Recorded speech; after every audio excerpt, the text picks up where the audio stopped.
Fala galera do YouTube, beleza? Meu nome é Carlos, estamos agora com mais um vídeo no meu canal. E rapaziada, seguinte, antes da gente começar o nosso bate-papo, eu quero pedir pra você se inscrever no meu canal, deixar teu like e compartilhar com seus amigos os meus vídeos. De alguma maneira eles vão te ajudar e te informar na sua caminhada.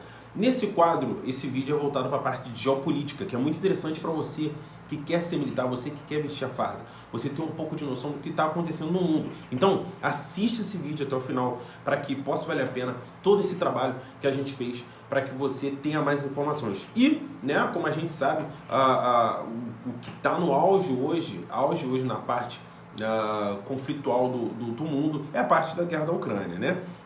Uma coisa interessante que eu quero deixar com vocês é a informação de que você aí, que é pobre, não tem condição financeira nenhuma, mas quer vestir a farda, quer ser PQD. Cara, você também é empregado doméstico, seu pai está desempregado, vocês estão em condições difíceis para poder pagar um estudo de qualidade, e aí não tem condições, tá difícil. Cara, tu vai clicar no link da descrição e vai entrar no grupo do WhatsApp, que a gente vai fazer algo por você, para que essa solução seja resolvida esse ano. Nós vamos te ouvir, E o curso Patriota, que é meu, da minha esposa principalmente, né, dela, só que somos casados, né, então é nosso, nós vamos fazer algo para poder te ajudar, para que você estude, cara, e faça o concurso da SpaceX e da ESA este ano, e da EAR também. São mais de 200 aprovados nesse curso Patriota, curso indicado pelo Brasil, best-seller, um dos maiores do Brasil e um dos melhores do Brasil. Então você está tendo a oportunidade de entrar nesse grupo e, muito provavelmente, conseguir fazer parte, beleza? Vamos lá, vamos seguir a nossa caminhada, que é falando sobre geopolítica em foco, que é o nosso tema, guerra da Ucrânia, tá? O que eu vou falar sobre essa parte de geopolítica em foco, né, que é o nosso tema de hoje. Nós vamos falar sobre a guerra da Ucrânia, que já dura há alguns anos, né, e tem sido um conflito extremamente complexo e devastador. Nos próximos 30 minutos eu vou explorar a origem de cada país, os antecedentes da guerra, como ela começou, os países que são aliados de cada lado do conflito, cada fase da guerra, o momento atual do conflito, as perspectivas do futuro, para o futuro e possíveis termos de um acordo de paz, tá ok? Primeiro assunto, o que é guerra? Guerra é um conflito armado entre duas ou mais nações, grupos armados ou facções, que são utilizados recursos militares e estratégias de combate para impor a vontade de uma das partes sobre a outra, ou para alcançar objetivos específicos, como conquistar territórios, recursos ou poder político. A guerra geralmente ela envolve combates diretos entre as forças militares envolvidas, mas também pode incluir táticas de guerrilha, bombardeios aéreos, atentados terroristas e outras formas de violência. Nessa guerra podem, né, e tem origem por diferentes motivos, tá? Como questões territoriais, políticas, ideológicas, religiosas, econômicas, e geralmente resultam em vítimas civis, deslocamentos forçados, destruição de infraestruturas e impactos negativos na economia e na sociedade. Bom, então para a gente poder entender a guerra da Ucrânia, nós precisamos primeiro entender a história e a geografia da região. A Ucrânia ela é um país localizado na Europa Oriental, que faz fronteira com a Rússia, ao leste. A Ucrânia ela fazia parte da União Soviética até a dissolução em 1991, quando se tornou um país independente. Desde então, a Ucrânia ela tem buscado se aproximar da Europa e se afastar da Rússia, o que tem causado tensões entre os dois países. Vamos lá para alguns antecedentes, tá? A Rússia, ela por sua vez, era o maior país do mundo, com uma longa história e tradição de expansão territorial.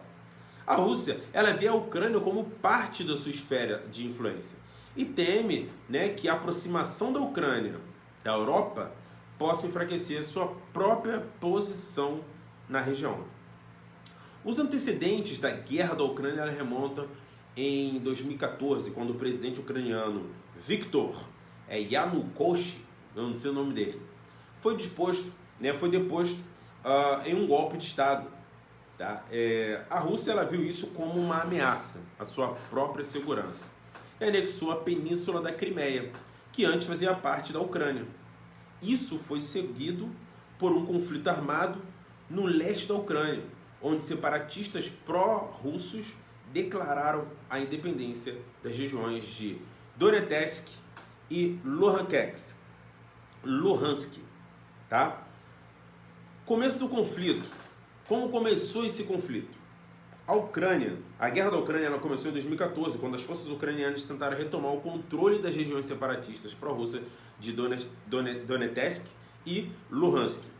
A Rússia, ela apoiou o separatista, fornecendo armas, apoio logístico, e a guerra se intensificou e se espalhou para outras partes do país, com milhares de mortos e grande número de deslocados internos. Tá? Sobre os aliados, na guerra da Ucrânia, vários países se posicionaram a favor ou contra um dos lados, como vocês puderam perceber. A Ucrânia tem recebido o apoio dos Estados Unidos e da União Europeia, que impuseram sanções, várias sanções em cima da Rússia, que forneceram ajuda militar, econômica à Ucrânia. E a Rússia, né, por sua vez, ela tem sido apoiada pela China, tá? E outros países aliados, como por exemplo a Síria e a própria Venezuela. Quais são essas fases da guerra? A guerra na Ucrânia, ela teve várias fases, incluindo a batalha pela posse da cidade de Donetsk, tá? E a queda do voo do MH17 na Malásia, o Airlines, né? Que foi abatido por um míssil enquanto sobrevoava a região de Donetsk em junho de 2014.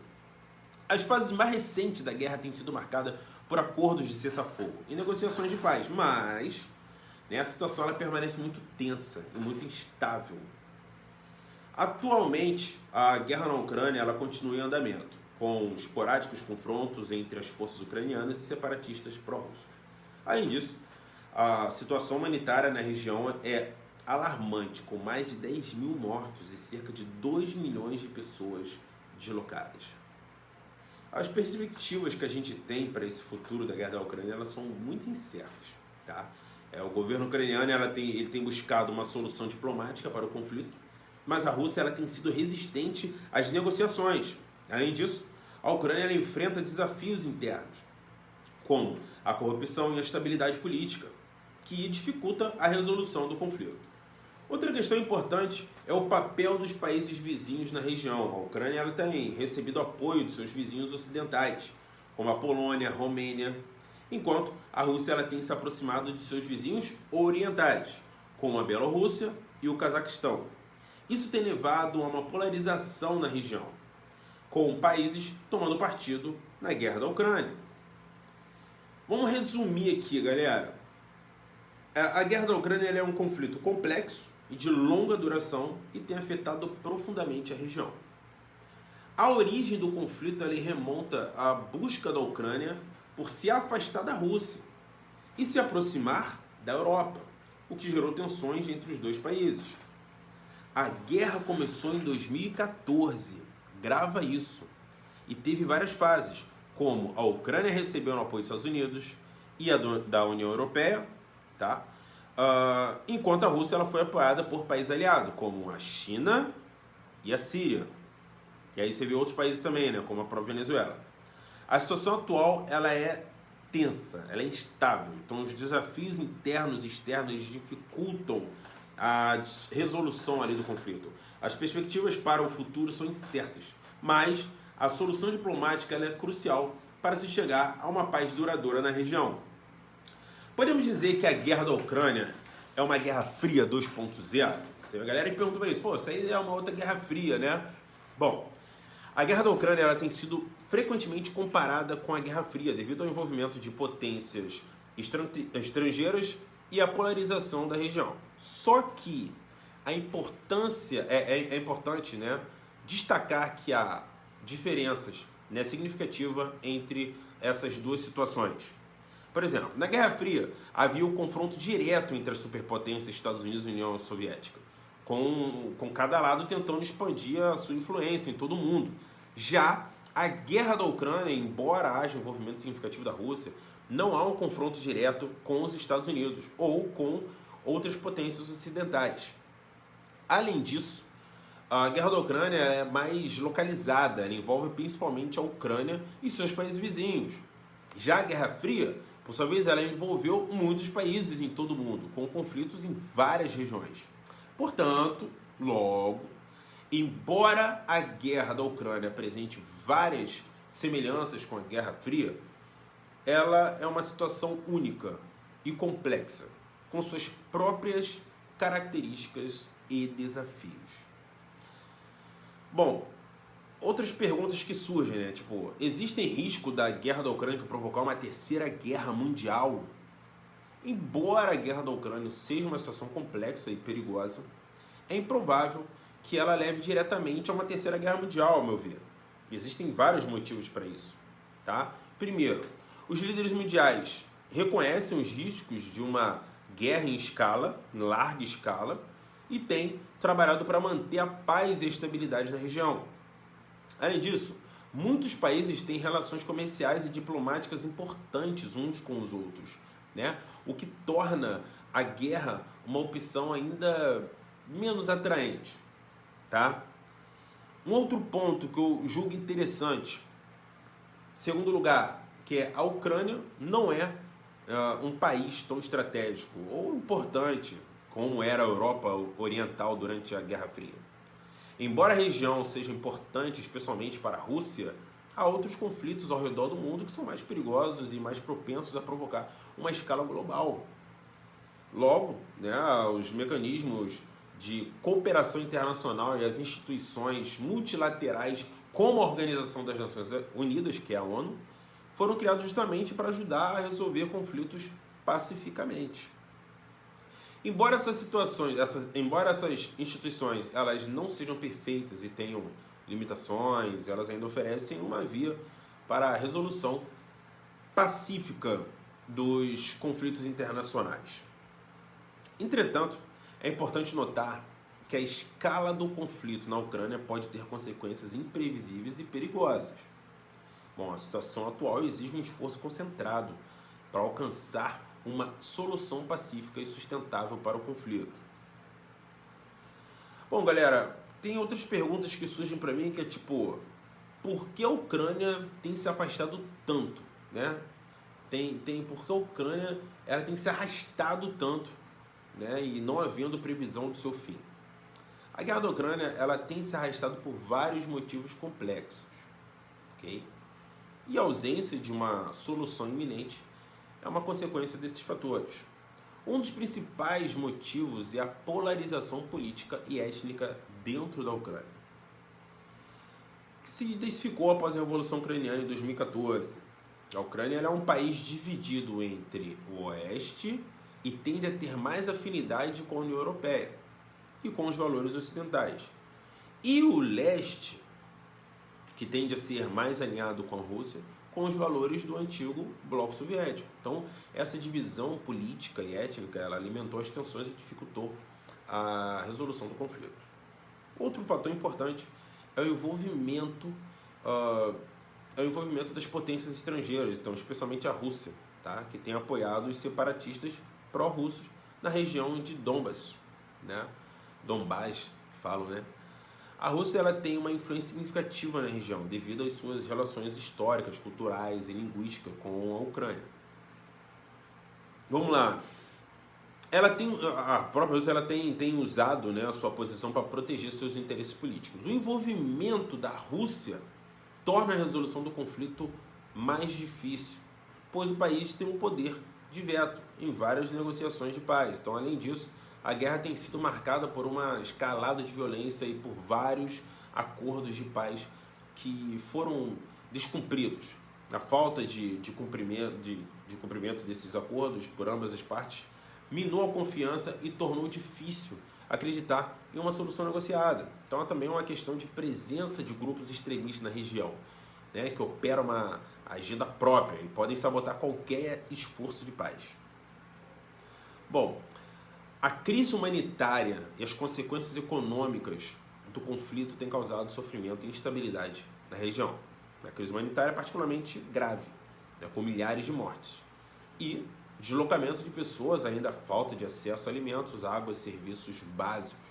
A economia ucraniana também tem sofrido com o conflito, o que agrava ainda mais a situação, né? Todos esses fatores, eles contribuem para a prolongação do conflito e torna a resolução do conflito difícil, complexa, sem previsão. Tá? Então, em que termos seria possível o estabelecimento de acordo de paz entre a Rússia e a Ucrânia? É importante lembrar que a definição dos termos justos para um acordo de paz depende da perspectiva de cada uma das partes envolvidas. O objetivo de um acordo de paz é encontrar o equilíbrio entre as demandas de ambas as partes, Rússia e Ucrânia, e garantir o fim duradouro para o conflito. Para que o acordo de paz entre a Rússia e a Ucrânia seja alcançado, é necessário que ambas as partes estejam dispostas a fazer concessões e compromissos significativos. Algumas das questões chaves que precisam ser abordadas em um acordo de paz incluem, vamos lá, status da Crimeia. Então, a anexação da Crimeia pela Rússia em 2014 foi uma das principais causas do conflito. Tá? Então, a Ucrânia ela exige que a Crimeia seja devolvida para ela, enquanto a Rússia afirma que a Crimeia é parte integrante do território russo. Uma possível solução seria a autonomia da Crimeia dentro da Ucrânia, com proteções para a minoria russa, regiões separatistas no leste da Ucrânia, a região de Donetsk, né? E Luhansk no leste da Ucrânia. Tem se mantido como regiões separatistas desde o início do conflito. Então a Ucrânia ele exige o controle total do seu território, enquanto a Rússia apoia os separatistas. Então uma possível solução seria a concessão de ampla autonomia para essas regiões sob supervisão internacional. Relações bilaterais e de comércio. Então, as relações bilaterais e comerciais entre a Rússia e a Ucrânia foram afetadas pelo conflito. Então, ambas as partes precisariam chegar a um acordo sobre o comércio e o trânsito de gás natural, bem como a abertura das fronteiras. Um outro ponto, o apoio financeiro e humanitário. Então, a Ucrânia enfrenta uma crise humanitária e econômica causada pelo conflito. Um acordo de paz deve incluir a concessão da ajuda financeira e humanitária por parte da Rússia e de outras nações, bem como a reconstrução das áreas afetadas pelo conflito. Para que essas questões sejam resolvidas, é necessária negociação e mediação dos terceiros, como a União Europeia, a Organização das Nações Unidas ou outros países. Então, a confiança entre as partes deve ser estabelecida para que sejam possíveis as concessões e compromissos necessários para alcançar um acordo de paz. Paz duradoura, né? Bom, enfim, é importante que as partes envolvidas sejam capazes de fazer concessões, compromissos, para alcançar um acordo de paz justo e duradouro. Essa é a nossa visão. Então, a mediação e a cooperação internacional também são fundamentais para garantir um acordo, para garantir que esse acordo ele seja cumprido e que o conflito não volte a surgir no futuro. E, ao meu ver, galera, se a guerra, o conflito, ele sofre várias mutações inesperadas e incalculáveis. Então, o que eu passei é uma suposição do que pode acontecer, mas vamos torcer para que a paz ela se estabeleça e que haja justiça nas duas nações e que haja um acordo. Agora, cabe a nós, vocês que estão assistindo todo esse histórico, esse contexto, entender que a guerra ela existe e ela é parte da humanidade. Então, veja de que lado você está, qual a visão que você tem sobre isso tudo e o que isso vai agregar na sua caminhada de vida, para que você possa ser uma pessoa que possa somar, que venha somar, com a sua nação, para que a sua nação não seja submetida a conflitos como esse, que ninguém deseja guerra, ninguém deseja conflito, e que possa ter a paz, e que a tua geração possa ter paz. Beleza? Um abraço, tamo junto!